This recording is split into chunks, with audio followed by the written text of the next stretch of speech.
Bonjour tout le monde et bienvenue sur cette nouvelle vidéo. Et aujourd'hui, on va voir la création des fichiers logiques sur la S400 en se basant sur les fichiers logiques qu'on a créés précédemment dans les vidéos précédentes. Aujourd'hui, on va voir comment créer des clés uniques pour ce fichier physique en se basant sur un fichier logique qu'on va créer. Comment faire des filtres ainsi que quelques manipulations sur ce fichier logique. Bon, avant de commencer, je viens d'insérer quelques informations, quelques données sur notre fichier physique qu'on a créé dans la vidéo précédente. C'est juste pour faire nos tests après la création du fichier logique. D'accord. Comme toujours, on indique le fichier multimembre QDDS SRC dans la bibliothèque du travail.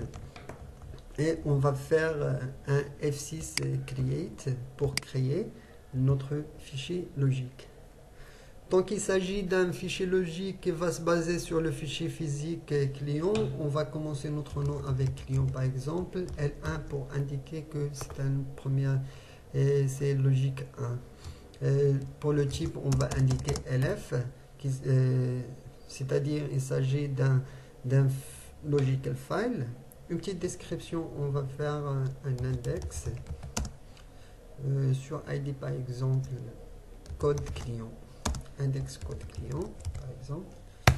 Et voilà. On commence toujours avec un A sur la position 6.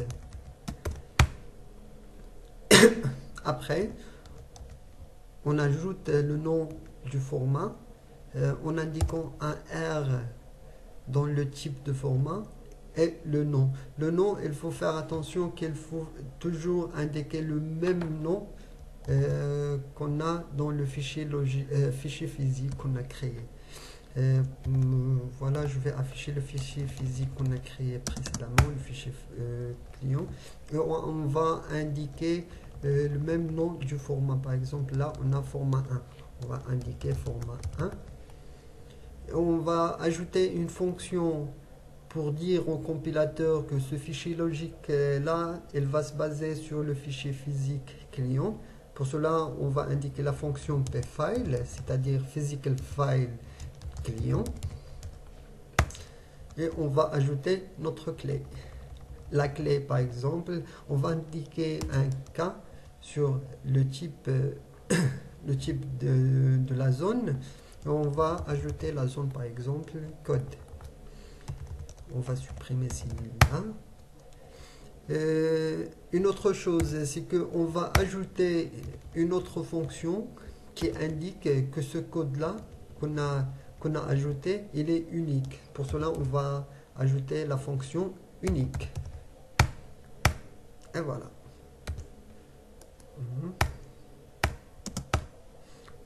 On va enregistrer notre fichier source et on va compiler le fichier. Voilà. Et là. OK.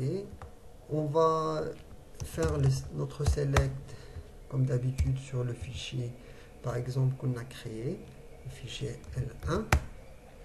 Et voilà. Et là, on va essayer d'ajouter un enregistrement qui existe déjà et on va voir qu'est-ce qu'il va se passer. D'accord.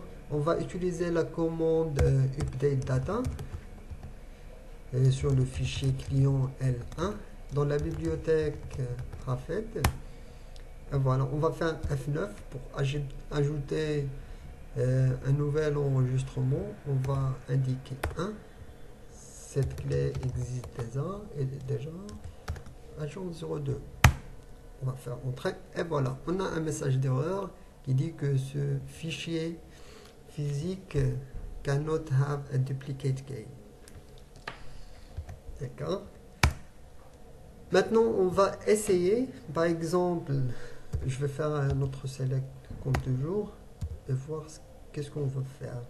Par exemple, là, on va créer un autre fichier logique, par exemple, qui affiche les agences, par exemple, supérieures A2 par exemple. Pour cela, notre logique qu'on va créer, elle va afficher que, par exemple, l'agence 3, c'est-à-dire elle va nous afficher l'enregistrement Toto. Pour cela, on va y aller sur strpdm, l'option 3, et on va faire F6 créer. On va faire client L2, un élève. On va dire que c'est un élève, agence par exemple, supérieur à 2. D'accord? Comme toujours, on commence avec un A, par exemple. Dans la position 6, comme d'habitude, on va indiquer notre record avec le même nom du format du fichier physique. On va faire pfile pour indiquer que c'est un logique du fichier physique client.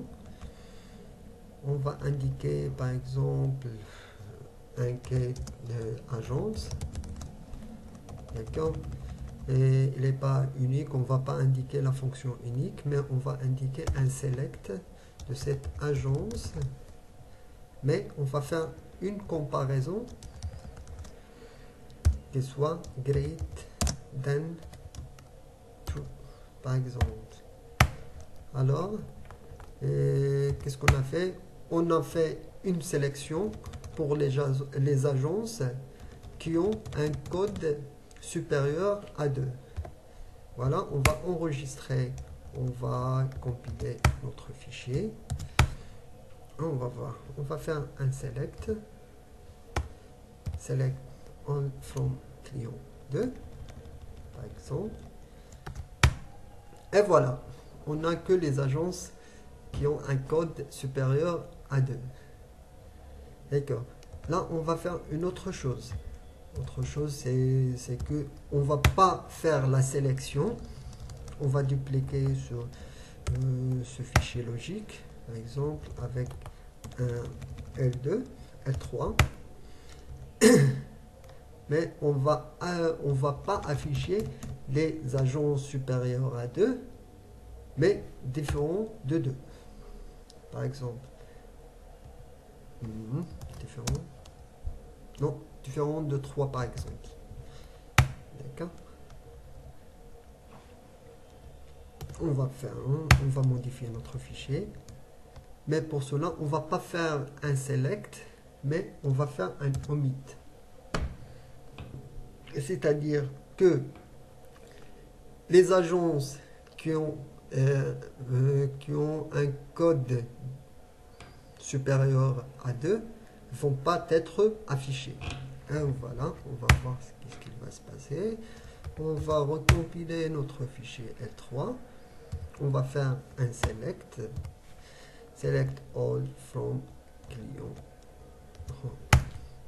Et voilà.